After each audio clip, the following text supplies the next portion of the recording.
আসসালামু আলাইকুম, সবাই কেমন আছো আপুরা? আমি রুমা মাহমুদ, আমার পেজ রুমা শালা স্কুল থেকে। আজকে আমি একটু মোটা আপুদের জন্য, দেখতেই পাচ্ছ সাইজ লেখা আছে 48, মানে মোটা আপুদের একটু এই কাটিংটা রেডিমেড করা তো মেজারমেন্ট আছেই, আমি একটু বুঝিয়ে দিব। তো বুঝিয়ে দেওয়ার জন্য আমি এটা নিয়েছি। দেখো, চিকন আপুদের আসলে না খুবই কম সমস্যা, মোটা আপুদের ড্রেস তৈরি করতে গেলে আর একটু সমস্যা হয়, যেটা আজকের ক্লাসটা যদি করো ইনশাল্লাহ ক্লিয়ার হয়ে যাবে।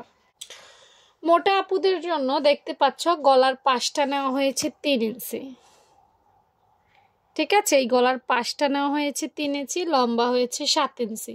কেউ যদি আরেকটু ছোট বড় দিতে পারবে, তবে এর চাইতে বেশি বড় গলা দেওয়া যায় না। এই হচ্ছে 3 এবং 7-এর রহস্য। এরপর দেখো, মোটাদের 8 ইঞ্চি কাঁধ দেওয়া হয়েছে, 48। এদের কিন্তু কাঁধে অনেক মাংসপেশি থাকে, ঠিক আছে? এদের কাঁধে 8 ইঞ্চি ফুট লাইন নিতে হবে, এবং ফুট লাইনটা ঠিক এখান থেকে ধরে এইখানে নিবা, ওকে?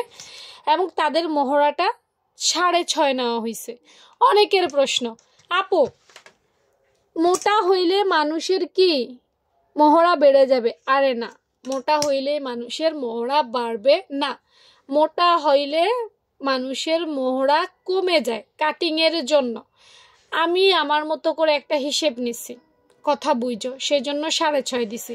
হ্যাঁ, অনেক সময় 7ও দেওয়া যায়, কিন্তু এর বেশি দেওয়া যাবে না।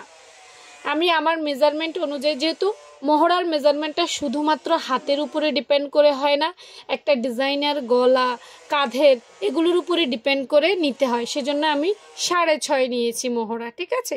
আর 48কে 4 দিয়ে ভাগ দিলে আমাদের যা আসে সেটা নিয়েছি। কাঁধ ডাউন, এখানে হিসেবটা দেওয়া নাই, কাঁধ ডাউনটা চিন্তা করে দিতে হবে। দেখো, এখানে আমি চাইলেই কিন্তু আধা লিখতে পারতাম, 1 লিখতে পারতাম, আমি লিখি নেই। কেন লিখি নেই? মোটা মানুষের এক এক রকম কাঁধ হয়, কারো কাঁধ শোয়া হয়, কারো কাঁধ খাড়া হয়। আসলে এগুলো ধরে ধরে দেখাইতে পারলে ভালো হইতো, কিন্তু এখন ধরে ধরে বোঝানো সম্ভব না। যাদের কাঁধের অংশ উঁচা তাদের একটু নিচা করে দিবা, আর যাদের কাঁধের অংশটা লেভেল তাদের আধা ইঞ্চি দিলেই হবে। হ্যাঁ, আর যদি দেখো কাঁধের অংশ উঁচা, তাইলে 1.5 ইঞ্চি দিলে কাট ডাউনটা হয়ে যাবে, শেষ। এবার আসো বডি। এখানে 1টা 2টা, মানে এইখানে আমরা কয়টা লাইন? 1টা লাইন 2টা লাইন দিছি, ঠিক না? কিন্তু মোটা মানুষের ক্ষেত্রে 2টা লাইন দেওয়া যাবে না। মোটা মানুষের এই যে অংশটুকু, উপরের অংশটুকু খেয়াল করো। আচ্ছা, আমি সবটা কমপ্লিট করে এরপরে শেপ দিব। দেখো, এখানে 12, মানে বডিতে 12 দেওয়া আছে, 11 প্যাট লাইনের মধ্যে 11 দেওয়া আছে, এটা প্যাট লাইনের মাপ, আর এটা আবার কোমরে 12, ঠিক আছে? হ্যাঁ, আমরা এভাবে মাপটা নিয়েছি। এবং এই যে 14 দেখতে পাচ্ছ, এটা হচ্ছে এখান থেকে ধরে প্যাটের 14, মানে প্যাট লাইনটা 14 ইঞ্চিতে, এবং এখান থেকে ধরে ফাড়া লাইনটা 21 ইঞ্চিতে। এই যে এটা ফাড়া লাইন বা 21 ইঞ্চির লাইন যেটা, সেটা। এখন আসো, বডি শেপ মোটাদের ক্ষেত্রে একটু বুঝে শুনে যদি না দাও তাইলে হবে না, ওদের জন্য আরেকটা লাইন ক্রিয়েট করতে হবে। এই 2টার মাঝখানে আরেকটা লাইন ক্রিয়েট করবো তাদের জন্য, এটা মনে রাখতে হবে। হ্যাঁ, এখানে তাদের জন্য আরেকটা লাইন রাখবা। দেখবা মোটা মানুষের বগলের নিচে কাপড়টা এমনি ধরে থাকে, খেয়াল করো, ভালো লাগে না, সুন্দর লাগে না। হ্যাঁ, কেমন জানি মনে হয় টাইট টাইট। হ্যাঁ, তার কারণ হচ্ছে তাদের জন্য আরেকটা লাইন বের করতে হয়, এবং এই লাইনটা বের করে এই অংশটুকুকে এইভাবে নিতে হয়। প্রথমে তাদের শেপটা, তাদের বডি শেপটা এইভাবে হবে, খেয়াল করো। প্রথমে এইভাবে, দেখো তোমরা মেজারমেন্ট বুঝবা আমি জানি, কিন্তু আমি কেন কাটিং স্কিলটা দেখাচ্ছি, যাতে তোমাদের সুবিধা হয়। এইটুক তাদের সোজা নামবে। কেন সোজা নামবে? কারণ মোটা মানুষ মানে বেস্টের বা তার বগলের নিচের অংশে কিন্তু মাংসপেশি বেশি, এটা তোমাকে ধরে নিতেই হবে। তারপর তোমার যেই নর্মাল শেপ সেটাই দিবা, বুঝতে পারছো? তাদের শেপটা কিন্তু নর্মালদের মতো দিলে হবে না। যদি নর্মালদের, দেখো আমরা যদি নর্মালদের মতো শেপটা দিতাম, তাইলে দিতাম এইভাবে, খেয়াল করো। এটা হচ্ছে যারা মোটামুটি কম স্বাস্থ্যের, তাদের হচ্ছে এই শেপ। এখন তুমি চিন্তা করো, এখান থেকে এখানে কাপড় কম না, তার বগলের নিচে টাইট হয়ে যাবে, এটাই স্বাভাবিক। কিন্তু আমরা যখন তাদের জন্য এই শেপটা ব্যবহার করব, দেখো এইখানে কতটুকু কাপড় আছে যেটা বগলের নিচটাকে সাপোর্ট দিচ্ছে, দেখছো? এই অংশটুকু সাপোর্ট দিচ্ছে। মোটা মানুষ মানেই ওদের বগলের নিচে মাংসপেশি বেশি থাকবে, এটা তোমায় মেনে নিতে হবে। পেছনের অংশ দেখো না, খাপে খাপে জামা ঢুকে যায়। এই বাড়তি অংশ কাপড়টুকু নিলে ওই খাপে খাপে জামা ঢুকবে না।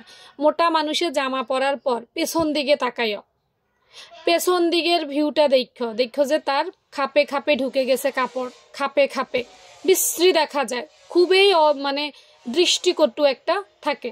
তাদের জন্য যদি এইভাবে শেপটা দাও, এই বগলের নিচে এই খাপে খাপে ঢুকবে না, লুকটা ভালো আসবে। বাকিটা তোমরা বুঝে নিও।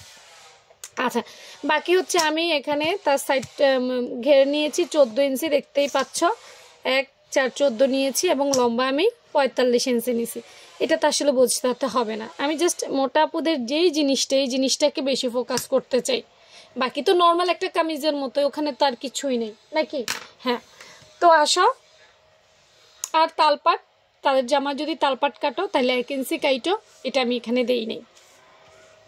হ্যাঁ, সামনে পিছে যদি তোমরা বড় ছোট দিতে চাও তাতেও আমাদের কোনো সমস্যা নেই, দিবা।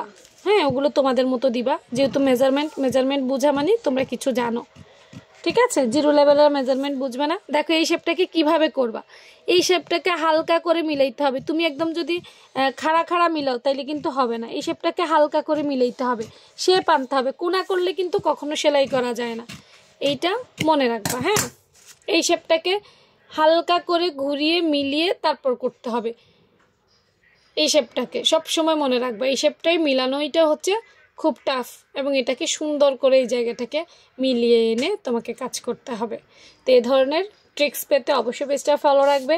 আর মোটা আপুদের উপকার হইল কিনা আজকের ক্লাসে অবশ্যই জানাবা। আল্লাহ হাফেজ।